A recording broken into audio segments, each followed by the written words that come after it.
Imagine you wake up tomorrow and every label on every food package is gone. No instructions, no warnings, no idea what's safe.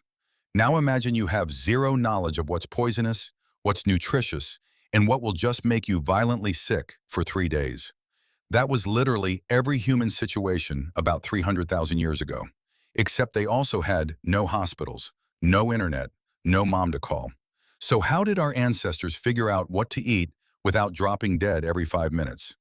The answer is part science, part luck, and part absolutely horrifying trial and error. Let's start with the most obvious method. Someone ate something. Either they felt great or they died. That's it. That was the whole system. Brutal? Yes. Effective? Also yes. Over thousands of generations, tribes built up mental libraries of what was safe. Think of it like the world's most dangerous Wikipedia, written entirely in deaths and stomach aches. But humans aren't the only ones who figured this out. Animals helped. A lot. Our ancestors watched animals. If a bird ate those red berries and flew away happy, probably safe. If a wolf sniffed a mushroom and walked away, maybe skip that one. This is called zoopharmacognosy, which is just a fancy word for watching animals to learn what not to die from. But here's where it gets tricky. Some things that are fine for animals are absolutely lethal for humans. Dogs can eat raw meat without issues. Cats can handle certain plants that knock humans flat. So the copy the animal method had some serious flaws. So humans developed something smarter, the smell and taste test. Before eating anything new, you'd smell it first.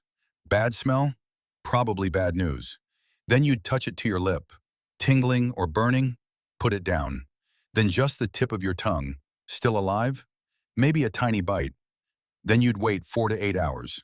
If nothing happened, you ate a bit more. This process could take days for a single new food. Imagine doing that with every single plant in the forest. No wonder ancient humans only used maybe 20 to 30% of the plants around them. Now here's something wild. Humans have a built-in early warning system for poison, and you've definitely felt it. It's called the gag reflex. Your body literally evolved to reject things that might kill you. Rotten smells, bitter tastes, slimy textures. These are all alarm signals your brain fires off automatically. Most poisons in nature are bitter. That's why kids hate bitter vegetables. Their gag reflex is more sensitive because their bodies are smaller and more vulnerable. Adults gradually override this instinct, which is why we learn to enjoy coffee, dark chocolate, and beer. 3 things that would make a child absolutely gag. But knowing what doesn't kill you is only half the puzzle. The other half is knowing what actually gives you energy. This is where cravings come in. Ancient humans didn't understand calories, but their bodies did. When you haven't eaten much, your body screams for fat and sugar. That craving for greasy food? That's a 300,000-year-old survival program running in your brain right now. And salt? Humans are literally built to hunt for it. Sodium is essential for muscles and nerves, and it's rare in inland environments. Ancient trade routes were built around salt. Soldiers were sometimes paid in salt. That's where the word salary comes from. Okay, but let's talk about the big one, fire. Because fire didn't just keep ancient humans warm, it completely changed what they could eat. Cooking destroys toxins in plants that would otherwise make you sick. Cassava, a root eaten by billions of people today, is literally poisonous if you eat it raw. Cooking also breaks down fibers, releases nutrients, and kills bacteria. Basically, fire turned a 30% edible world into something much closer to 80%. There's actually a theory that cooking made us human. Our brains are huge, and huge brains need enormous amounts of energy. Cooked food delivers way more calories per bite than raw food. Richard Wrangham, a Harvard anthropologist, argued that cooking started at least 1.8 million years ago and basically powered human evolution. Now let's talk about the role of women in all this, because here's something most history books skip over. Most of the food knowledge in ancient societies came from gathering, and gathering was primarily done by women.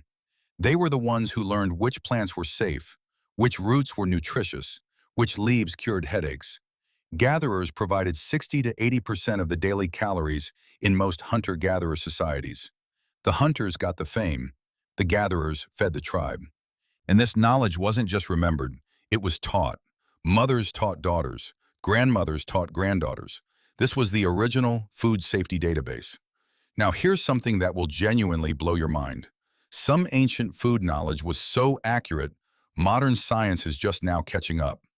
Indigenous tribes in the Amazon used plants as medicine for thousands of years. Today, about 25% of all pharmaceutical drugs come from plants first identified by these traditional knowledge systems. Aspirin, based on willow bark, used by ancient Egyptians and Native Americans for pain relief thousands of years before chemistry class existed. There was also something called neophobia, a fear of new foods, which was actually a survival advantage. If your tribe had been eating the same 30 plants for generations without dying, why risk it? The boring diet kept you alive. The adventurous eater was the tribe's test subject. Which brings us to fermentation, possibly the greatest accidental discovery in food history. Someone left fruit in a container too long. It fermented. They drank it anyway. And suddenly, everything felt amazing. That's how alcohol was discovered, probably around 13,000 years ago. But fermentation wasn't just about getting a buzz.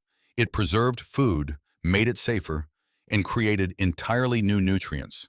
Yogurt, cheese, vinegar, bread, all fermented, all discovered by accident. Now here's the one that surprises everyone.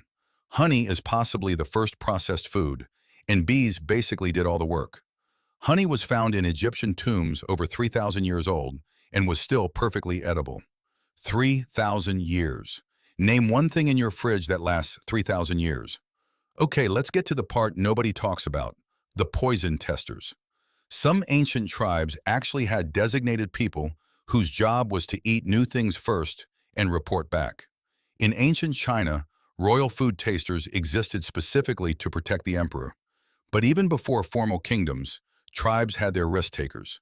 Being the tribe's food tester was probably not a popular career choice. So let's talk about mistakes, because humans absolutely poison themselves constantly and somehow learn from it. Deadly nightshade, hemlock, amanita mushrooms, monk's hood.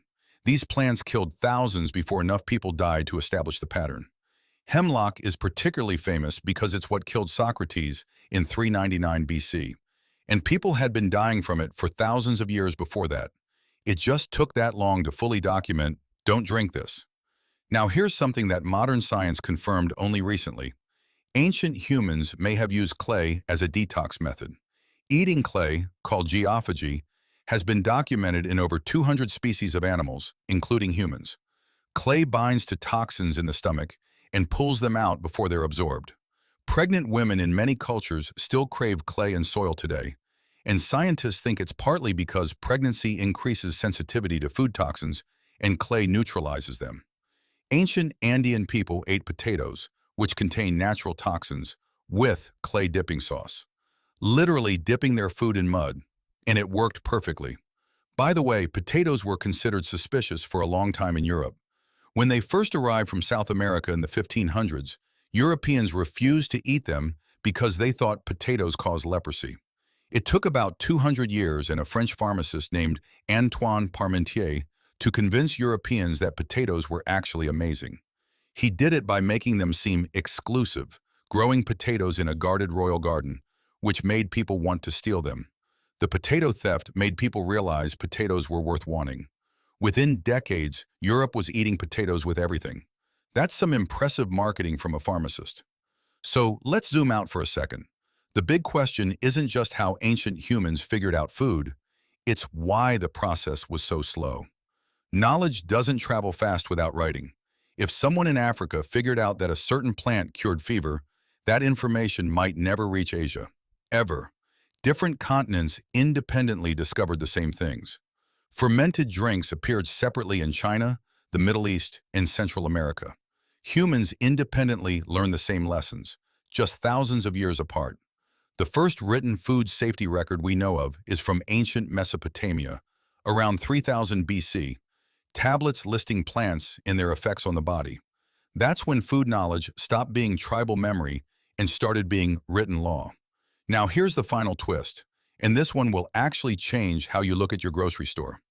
Everything on those shelves, every vegetable, every grain, every fruit, was selected over thousands of years by humans making deliberate choices. The banana you eat today looks almost nothing like its wild ancestor. Wild corn was a dry, tiny grass called teosinte, with maybe 8 to 12 kernels per stalk. It took 10,000 years of human selection to create the corn we know today. Apples? Wild apples were small, bitter, and basically inedible. The apple you ate for lunch? That's thousands of years of careful human selection.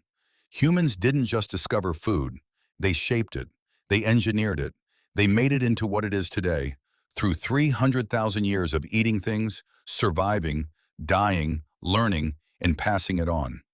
Every meal you eat is the end result of an unimaginably long process of human trial, error, wisdom, and some genuinely remarkable luck. So next time you complain about dinner, remember you're eating the product of 300,000 years of someone else's hard work, mostly fatal hard work.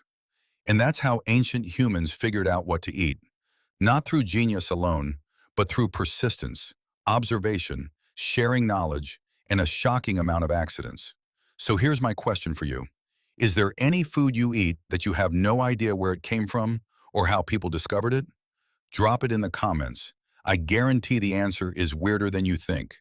And if you found this interesting, subscribe, because every week we go deep into questions that sound simple, but turn out to be completely wild.